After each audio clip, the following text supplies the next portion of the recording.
Okay, I'm on the card. Okay. That's still kind of, it's still like...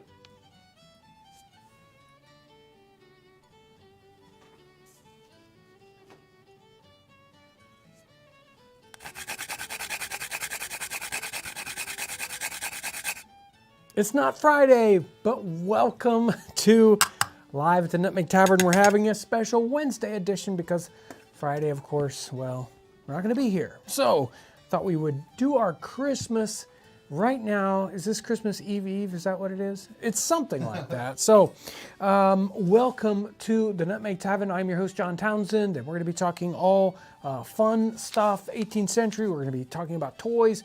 But before I get to that, welcome to my co-hosts. There they are, back there. I'm joined by the Pineapple Brothers behind the bar, who's going to be taking care of that.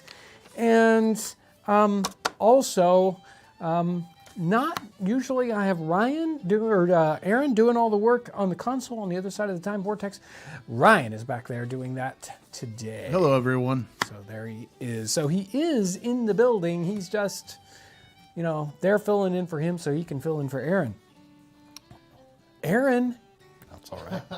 It's all right.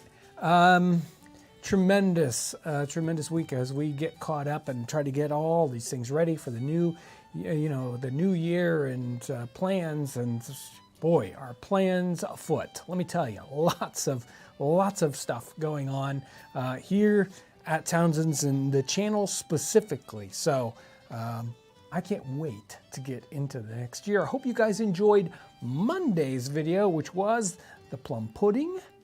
That was good. Really enjoyed that. And of course, it seemed like a lot of folks are sharing that and enjoying that episode. So glad that you guys enjoyed that. Let me make a little bit of room here. I've got so much to cover today. I'm just going to run right into it. Before I go any further, I've got Angela Goodman's letter here. Angela Goodman sent me a letter. It took forever to come in the mail, just like in the 18th century, but we did get finally delivered.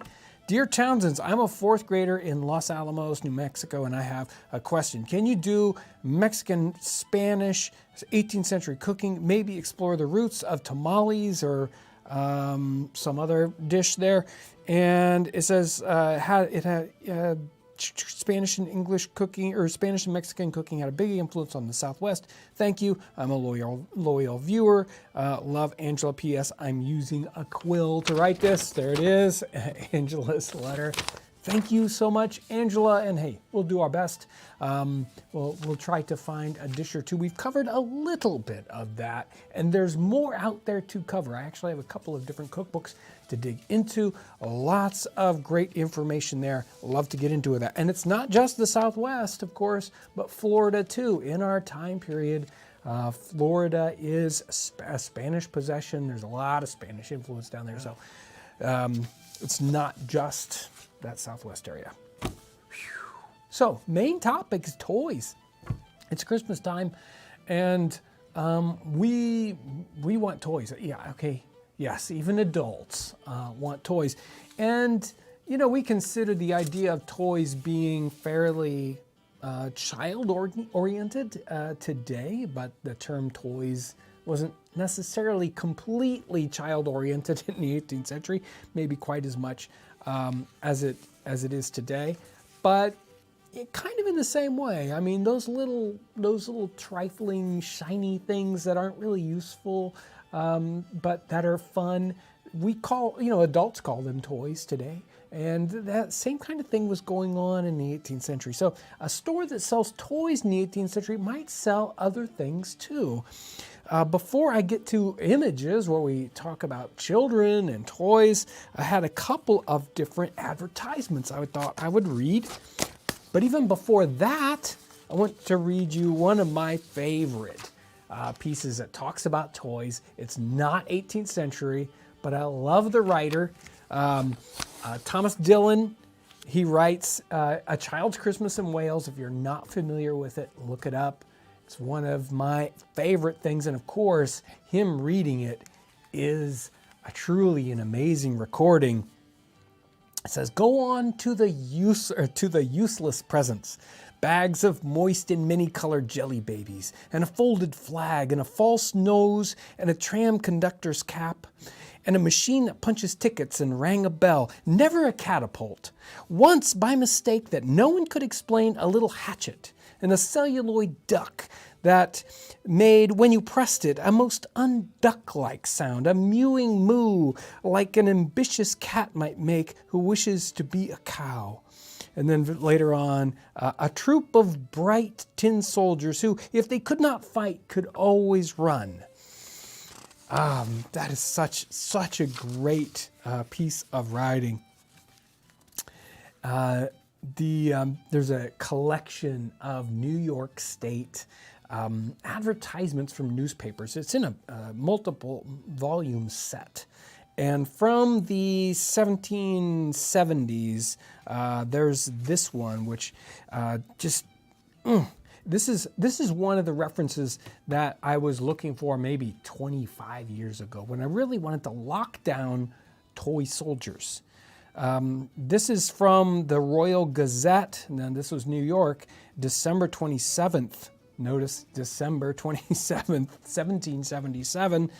The advertisement is toys, Christmas presents for young folks who have an affection for the military or for the art military, consisting of horse, foot, and dragoons cast in metal in beautiful uniforms, price 18 shillings a dozen. That's pretty pricey. Pretty pricey. When I was looking at earlier advertisements, I found this one. And this one's in two parts. The second part isn't necessarily toy related, but I thought it was just totally hilarious. John Mason has an advertisement in the Pennsylvania Packet. So this is from a different book, but an advertisement from November 1st, 1773, at the north corner of Market and Front Street, has just imported per ship Catherine, Captain Sutton from London, and by other ships from Bristol, a very neat assortment of paper hangings, likewise a beautiful piece of floor carpeting with a border suitable, a very large and neat assortment of toys, such as dressed dolls, large guns, trumpets, flutes, coaches, wagons, watches, fiddles, English horses, naked dolls, weather houses, drums, French horns, household furniture, and neat pewter tea sets. And this is not in the same category, wafers and sealing waxes, slates, and pencils. The same guy, though, has an advertisement from a couple years earlier, and it just happened to be on the same page. And I wanted to read it just because it was so funny.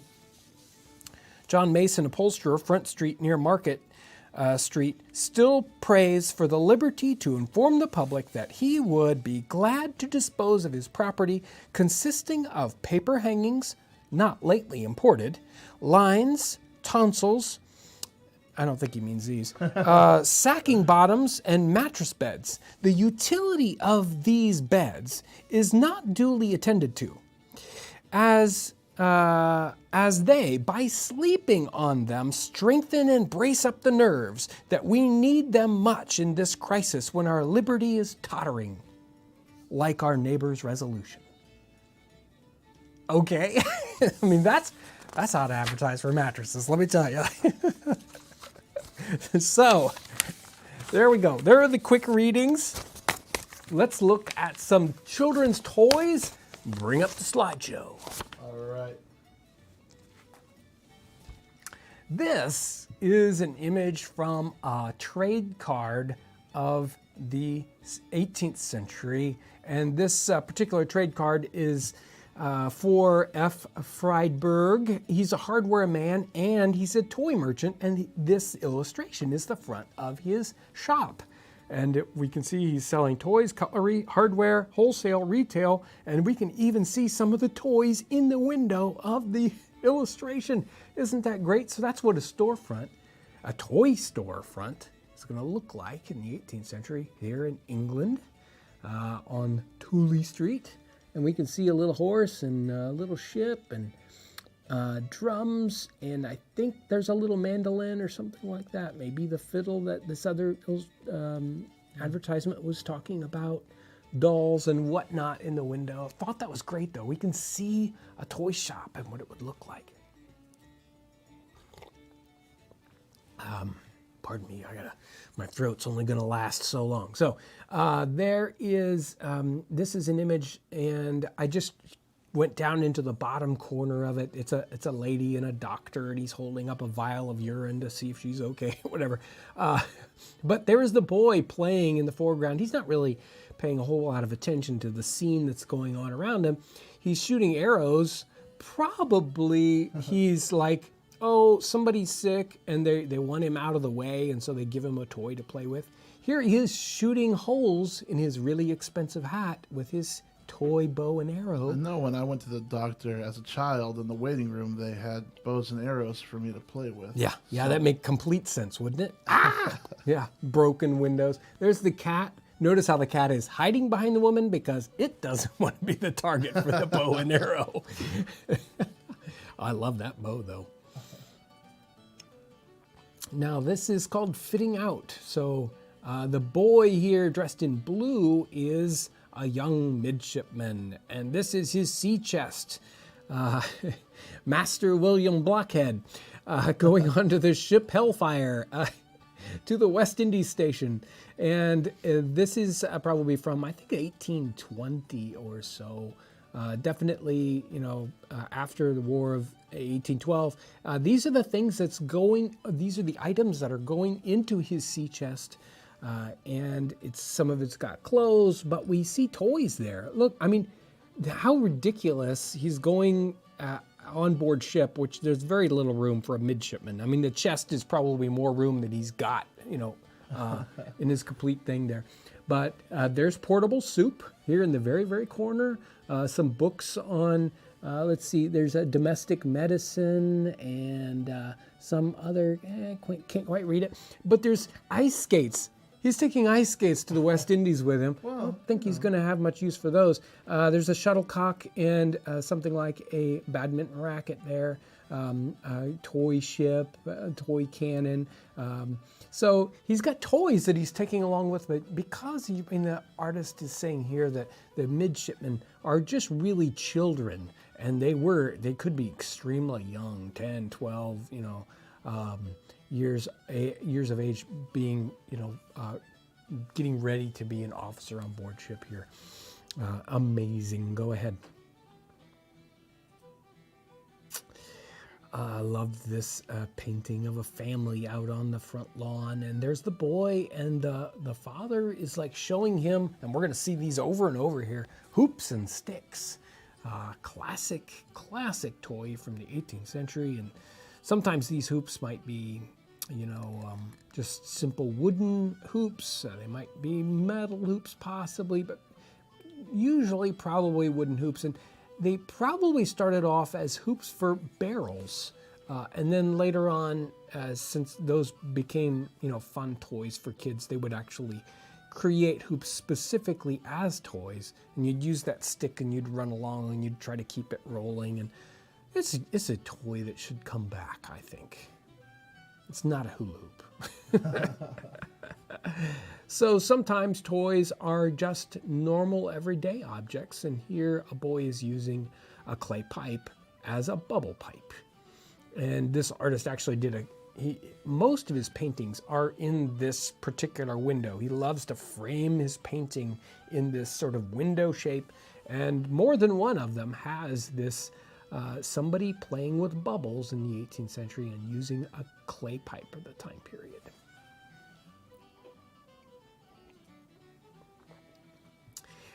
Here are two young girls, and there is the two dolls, actually. Two dolls on the ground there beside them. And just like in the advertisement that I read, they had dressed dolls. They had dolls to be dressed.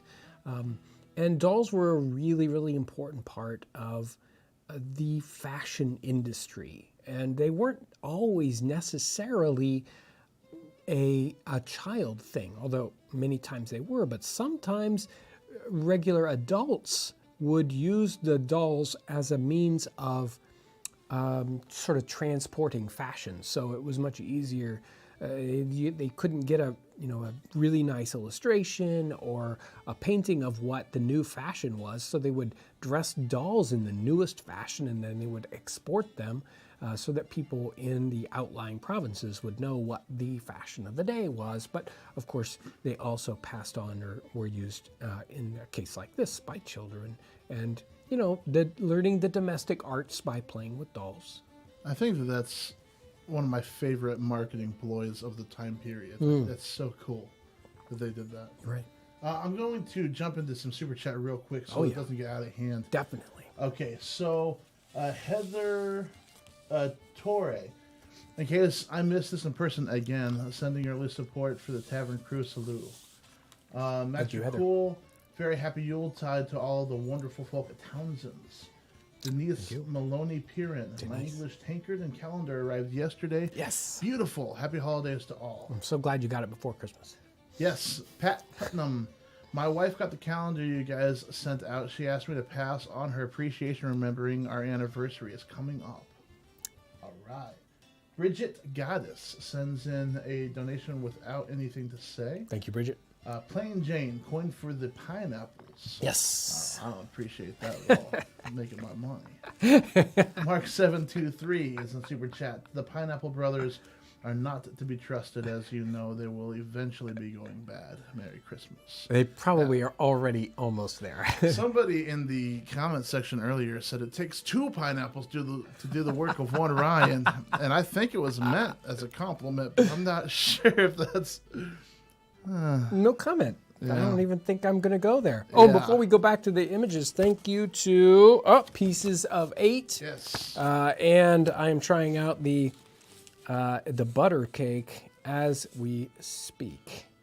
It's like Tortuga Kentucky bourbon butter cake made in Jamaica. Man, that cake's been all over the place.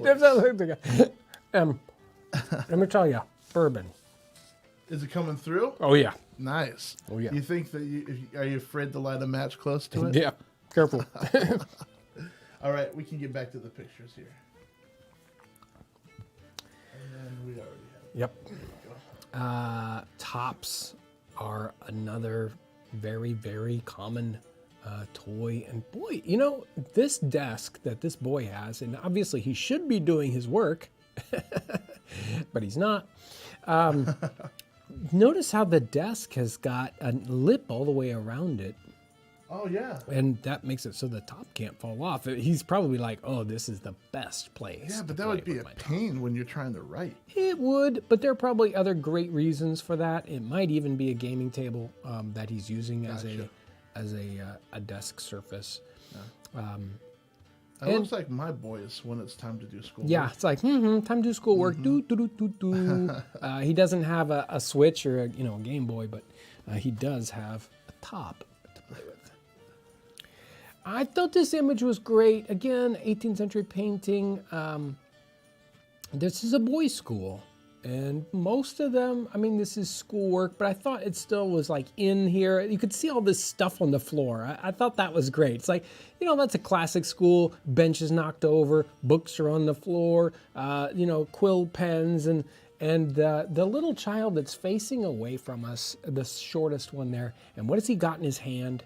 He's got a horn book, which is kind of halfway between toy / learning tool for that 18th century, but he's got a little horn book, and sometimes horn books were made like this with wood and a little piece of paper and then a horn over the top of it to protect it. They might also be made of metal, or if you wanted the sort of reward after you learned the item, they even made them like cookies. So you'd have this horn book cookie, and then you could learn from it and then eat it. Wow. I love the colors in this one. This is a French painting from the 18th century, and we get a close-up, a very beautiful close-up of the doll on this one. Usually we don't get to see the dolls close-up like this. So you can tell that it's very finely crafted, And the clothing on the doll is, I mean, it's almost like we can reach out and touch the clothing. Beautiful illustration and painting. If only, this is actually just like a illustration from a book. So I don't know where the original painting of it, but that would be an incredible. I like that she matches so well with the doll. And that is not atypical. You would, sometimes you might have dresses that matched the child's dress.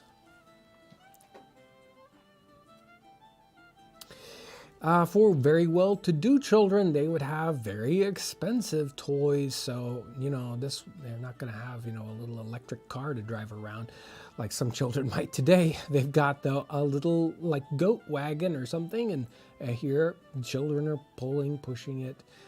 So there are some, big toys, small toys. I thought this was, wow. I'll bet that was a pricey little wagon there. Somebody was asking in the last picture if that doll might have been porcelain. I don't know if porcelain was in by that time period.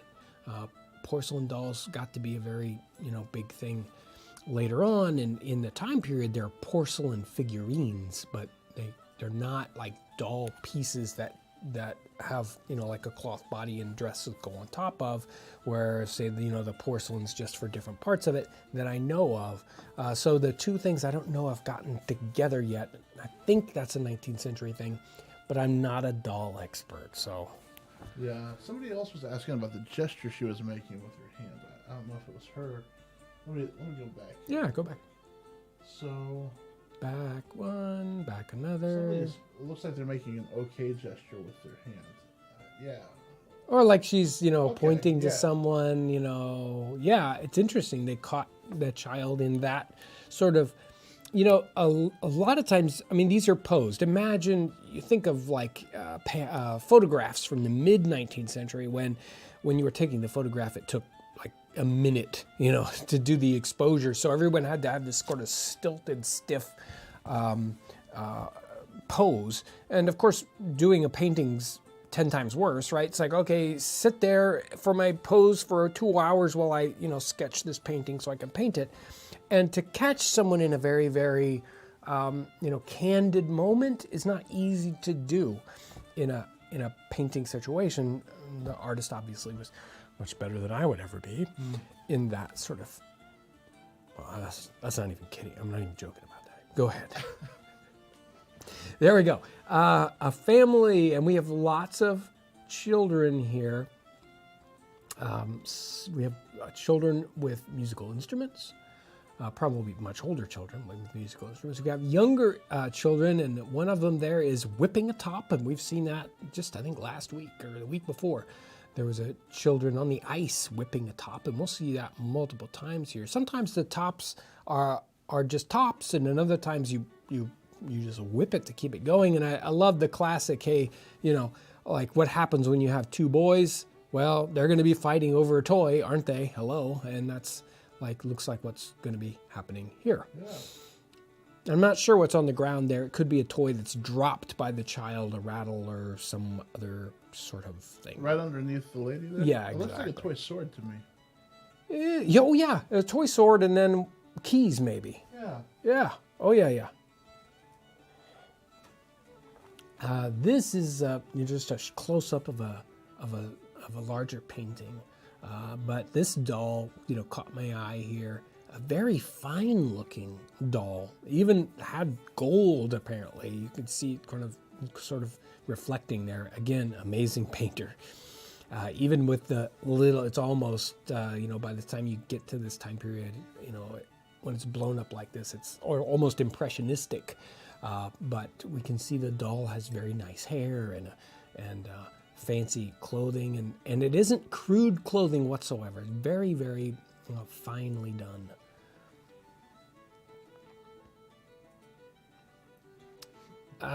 These guys, I think I'm not sure what she's holding in her hand toy-like, but really, I just got this for this bottom corner, down here on the left bottom hand corner. See that down there, Ryan? What's that now? See it in the bottom left-hand corner there? Yeah. See what's there on the floor? No. It's a pineapple, Ryan. Is that a pineapple? It's a pineapple. I didn't see the top of it. I thought it was like a muff or something. No, it's a pineapple. Yeah, great. On the floor. Moving along.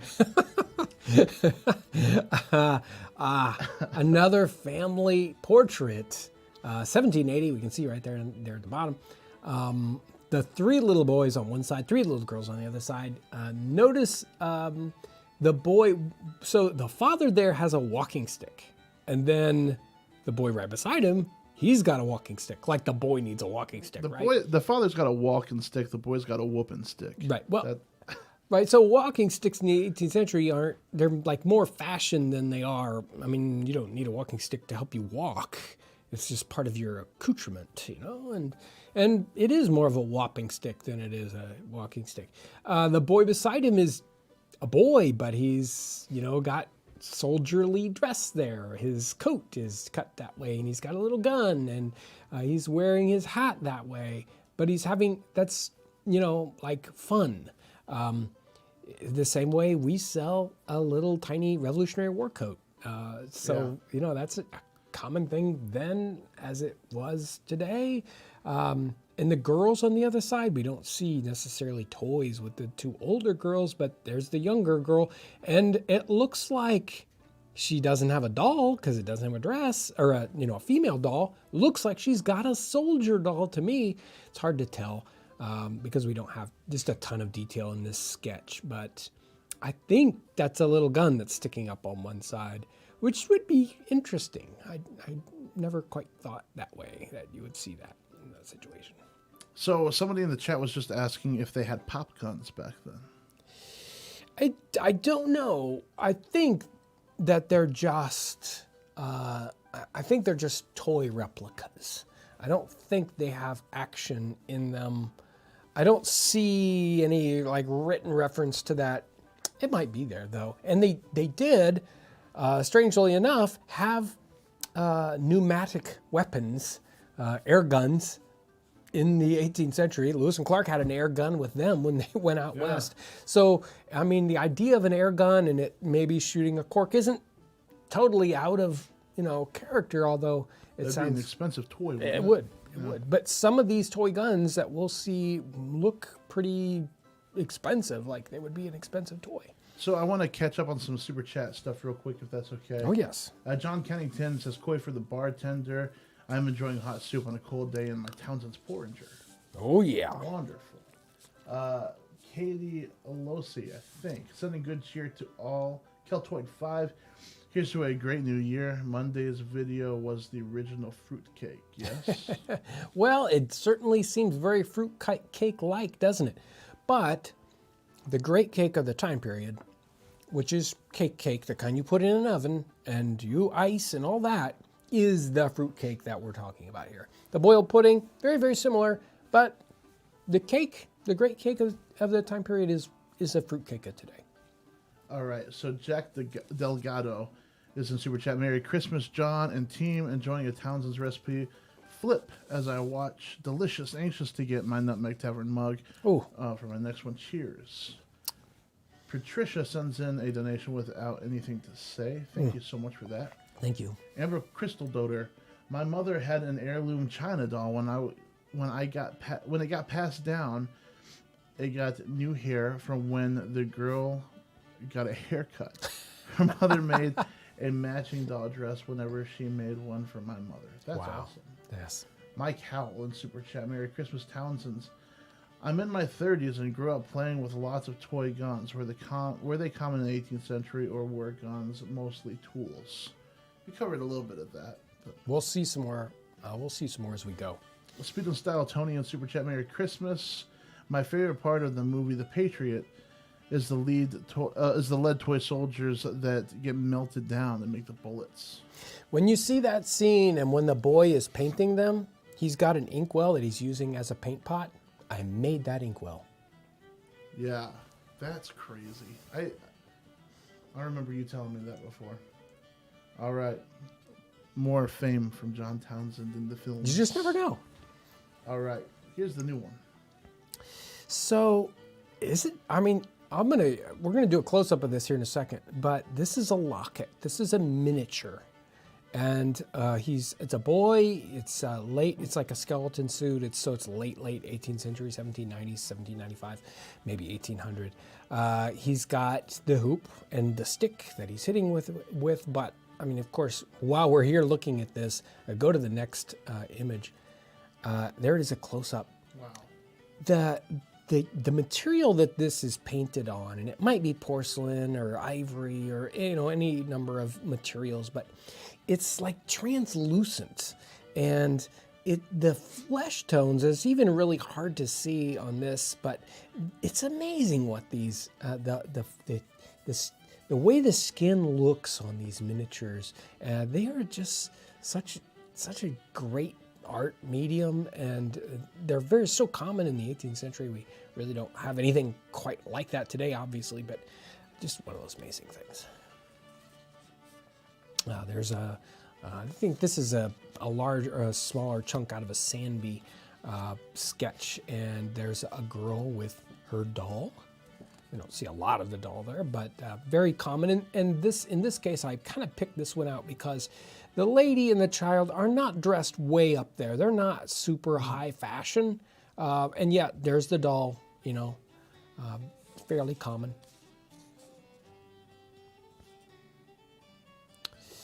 Again, this is probably that late 18th century time period, and we've got the children here in the foreground, and the girl has I don't know what this stick is, but she's got the little horse with the wheels, just like we saw in that original illustration of the toy storefront. So there's the toy, the horse on wheels, and I think that's the only, other than the stick that she's carrying, which we're not, it's like, well, it could be, I don't want to guess exactly what it is, but probably toy-like.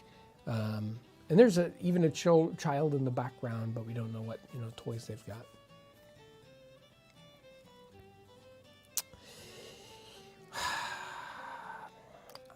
I just don't know. See, there's our stick again. It's even got that swirl look to it. And it's sort of like it's a whip for the top in the child's hand. So there's a top, and then there's the whip to whip the top, and then the other child has a stick and hoop. Now, the title of this painting is like Two Girls, but I don't know that they are. Boys wore things like dresses up till a very particular age. And these don't look like girl haircuts or even girl faces for all that matter. So I'm not sure on this picture. Shoes too. Yeah, but even the shoes you can't bet a whole ton on. But it doesn't matter. Yeah. It could be either way on this one. Definitely, though, a hoop and stick and the top with the whip. And there you go. Let's go on to the next one.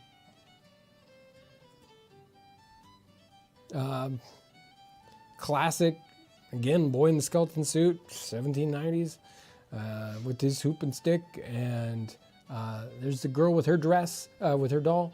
And family scene. We can't get a lot of detail out of that doll, but boy, it seems awfully, nice. Not primitive at all when you see these dolls. So, I think this is 4 children. I don't think that's a mother there. I think that's just an older daughter. We've got the child playing with the cards, and cards are very common in children playing with cards, and especially playing with them like this as House of Cards. The older daughter here, I believe, is just doing needlework. We've got the youngest daughter there, and she has like the father's cane. She's using like a hobby horse, even with a little stick to, it's like, giddy up, right? And then, I'm not sure, this boy, it's not, it's like, no, you don't use a kite in the house. So I'm not sure. Hopefully he's just tying up the tail on this. And boy, is that a fancy kite. It's like almost sheer. You can see through that kite.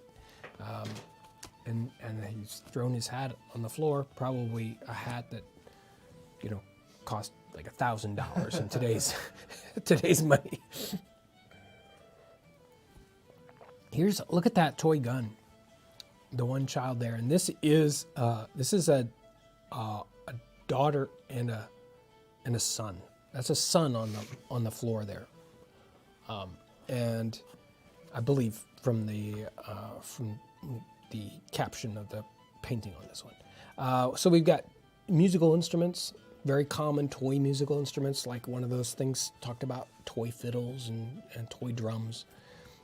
And then we've got the little toy gun, and that is, of course, is a very, very wealthy family, but that is a fancy toy gun. Probably cost more than, your workaday gun that, somebody has on their farm. There we go. We've got the girl with the whip and the top and a toy drum on the ground, and I think the dark item there on the floor is a pudding cap. Probably came off the head of that child there. They had these sort of padded bicycle helmet things that they would give to children so that they fell down and bumped their heads on things.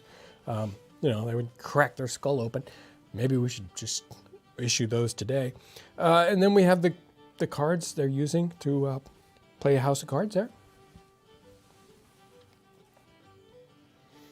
These two boys don't have whips for their tops, but those are tops in their hands, and they're, like throwing them down and spinning them with their palm here on the floor. I'm sure the rest of the family is like, would you take that outside? But, here they are. He's wearing his hat inside your coats, and playing with toys here in the living room. I told you not to. Anyway, what you gonna do, right? This French illustration, I believe. I'm not sure whether they know the artist on this one. Drum, looks like a drum stick there on the ground, and the mother doesn't look all that happy, like somebody's not been good here, but... It seems like there's always one parent that can handle the drums in the house. Yeah, and one that it's like, cannot. you hit that drum one more time. Yeah. I don't even notice it. But my wife is just like, can you please stop drumming?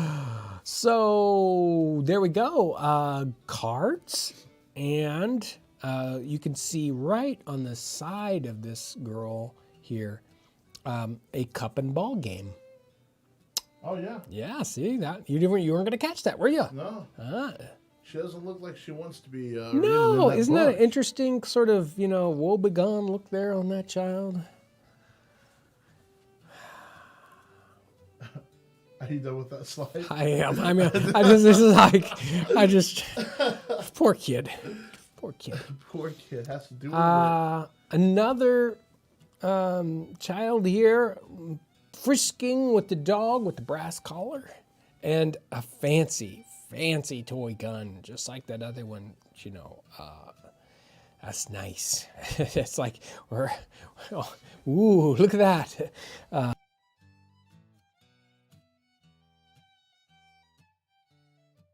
Set.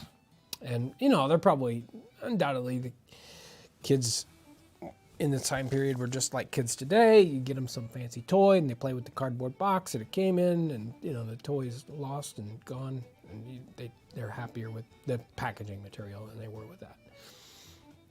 But again, a beautiful replica gun for a toy. All right, we're going to head into Super Chat Land again real quick. Okay. I got to find where I left off right here at Leslie M. Love your cooking shows. It's how I found you. Now my mother is hooked. You guys do a great job. Very professional. Thank you. Thank you. Megan McQuilkin, looks like, sends in a donation without any comment. John Talley, at what age were people considered adults? Were childhood years shorter back then as opposed to today? Yeah, so that's very much true. So, a boy like the midshipman picture, they can be in charge of men and doing very scary military things at quite an early age. It isn't unrealistic for them to be in command, not in command of a ship, but in command of other people by the age of 13 or 14. So that is not uncommon in the time period, and even in other situations, maybe drummer boys and other situations, you're really having to be adults much sooner, and they didn't have that same kind of teenage kind of middle ground that we necessarily have. They would put boys and girls out to apprenticeships at very young ages, and they're immediately going into training and doing work, just like we talked about on last Friday's live stream. So they just didn't have, especially in the 18th century, that whole nostalgia and childhood thing really isn't quite there yet. Now, obviously, the vast majority of these paintings are from that 1790 to 1810 time period, and that really is starting to shift. That idea of children and toys and having child life and kind of holding them as innocent for a little while longer is starting to happen in that late 18th century time period. If you went to the earlier and earlier, there just isn't that much of that. So there definitely is a early break from you're not a child anymore. You're starting to be a real person.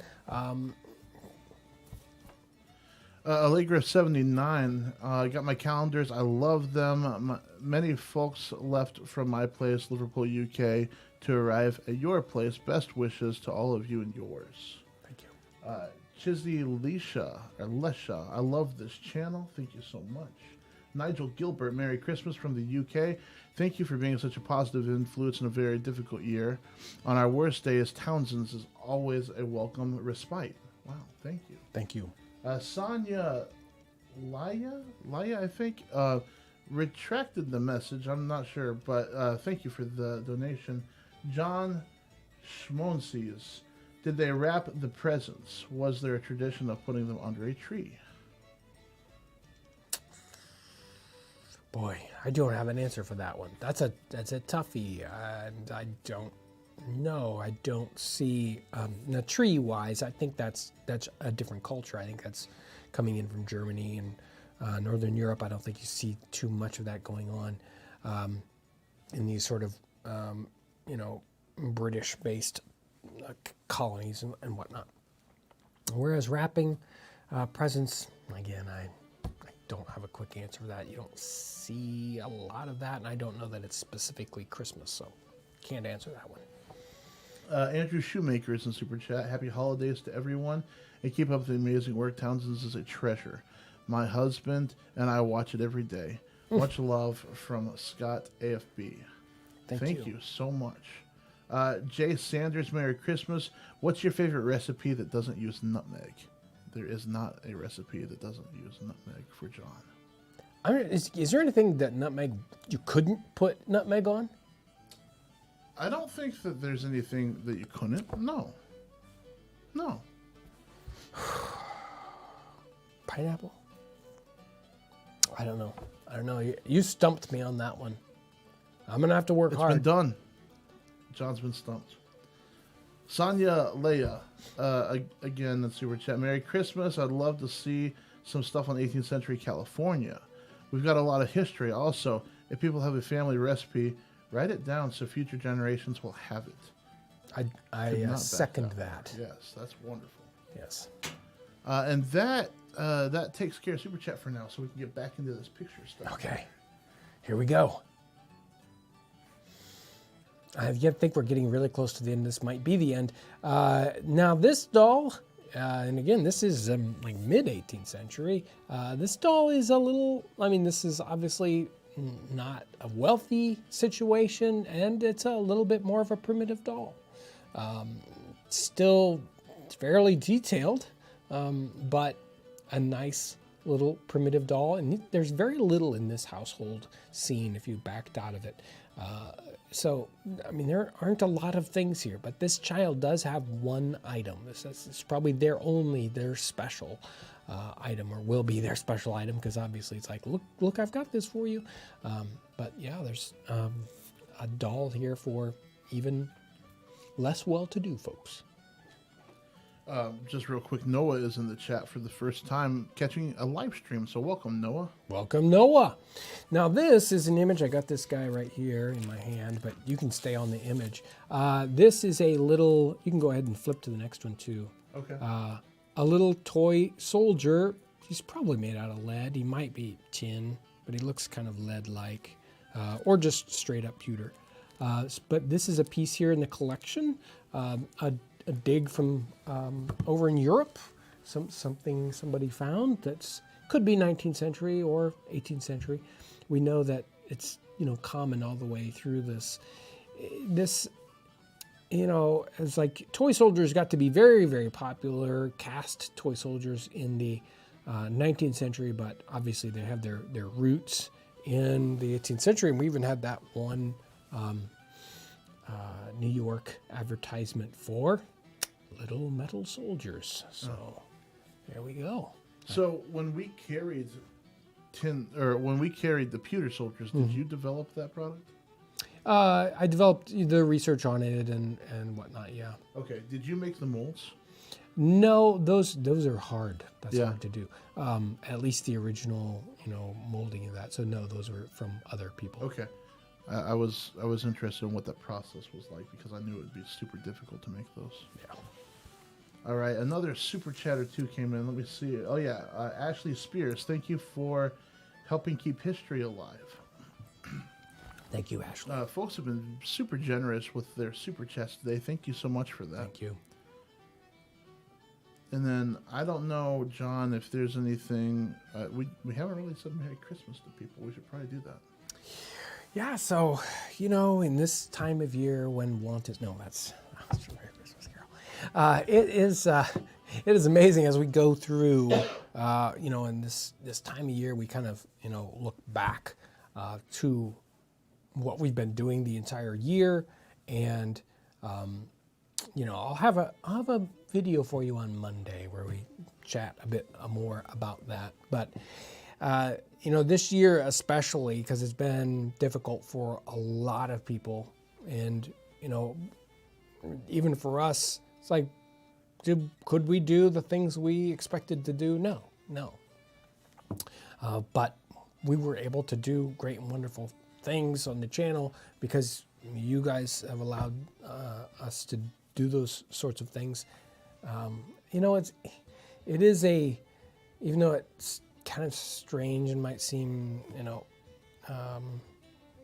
what's the word I want? Cliched, that it is a partnership.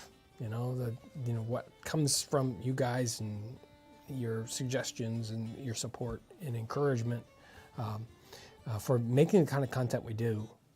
And it is, what we do is there's no plan, right? So there's no grand plan that's like, well, I'm going to do this and this in the next 5 years. It's like, what do these guys, what do they really want from this channel? So it is a partnership in that way. Like the readings. If you had asked me, 3 months ago, hey, John, you want to read something on it's like, well, I can read a little bit here and there. I don't think that people are really interested in listening to me read for any period of time. But no, you guys have come through with that. This is the time of year when we look back at that thing, and we also think about Christmas per se and the holidays. It is how it was in the time period. How Charles Dickens was saying, this is the time when everybody really needs to think about that. It is an amazing time of year to come together as a community. And here on the channel, it's a community that is hard to define and hard to understand, but it's definitely an amazing community. Watching all the folks there in the chat, talking back and forth, it's very tight and interesting. And even watching some of that happen in the comment section of a standard video, like the plum pudding video, where I really enjoy watching the comments and the people that are interacting. You get this influx of people from outside the community coming in on YouTube, and how the community works with that and tries to bring people in to that community it's an amazing thing that you guys are doing out there. So yeah, one thing that's happened this year that I think is super neat is we've started introducing, after the cabin build, Brandon is in a lot more videos. Yeah. I'm starting to be in some more videos, and people are like welcoming those new ideas and different ways of making videos, which gives us a whole lot more options of what we can do on our end, and it's really exciting. So thank you guys for that as well. Yeah. Super Chat is going a little nuts again. Uh-oh. So let me see. Okay, so Matthew H is in Super Chat. Got my Christmas Carol book. I love it. Thank you. Happy Christmas to you all. Even the pineapples are slowly replacing Ryan. You just wait. We're going to be like 10 pineapples over there. Then I'll be back there, but behind the pineapple. Right. So you Help me! Starcloak, thanks so much for your calm and tranquil channel. Amanda Marie, Merry Christmas to the Townsends crew. Thanks for all you do.